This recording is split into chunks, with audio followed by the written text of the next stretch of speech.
who became the ancestors of the modern Malays. Over the centuries, the peninsula culturally soaked up the influence of India in the form of Hinduism and Buddhism, and it was a fusion of these religions that was observed in the kingdom of Lanka Sukha. This long-lived state was first described by the Chinese in the 6th century and was a prominent commercial power, trading aloes wood, camphor, elephant tusks, and rhino horns. The Malay peninsula was afterwards absorbed into the Sumatra-based Srivijaya Empire, and in 1025 was invaded by the South Indian king Rajendra Chola. From the 1200s onward, merchants from the west brought Islam to the region, which was increasingly adopted by the peasant farmers. Around the year 1400, the leader Parameswara founded the Malacca Sultanate in the peninsula's south. Ideally located in a busy shipping region, the country gained wealth as a booming mercantile trade port, gaining its peak in power and riches under Sultan Mansur Shah. The Began with the Malacca Sultanate, a powerful maritime empire that dominated the Strait of Malacca and spread Islam across the region.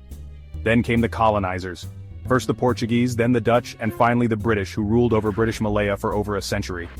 During World War II, Japan invaded Malaysia, but their defeat in 1945 fueled the fight for independence. In 1957, Malaysia finally gained independence from Britain, led by Tunku Abdul Rahman. Then in 1963, Malaysia was officially formed, uniting Malaya, Sabah, Sarawak, and Singapore, though Singapore left in 1965.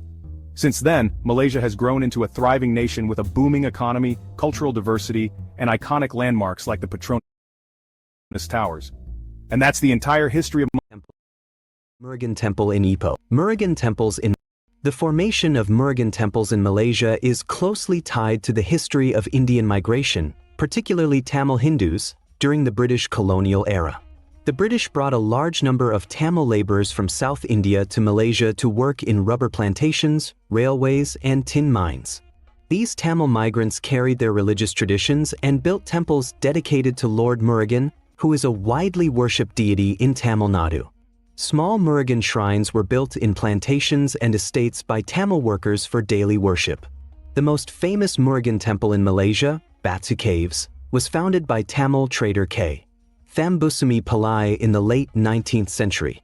He was inspired by the resemblance of the limestone caves to the famous Murugan temple in Tirachendur, India.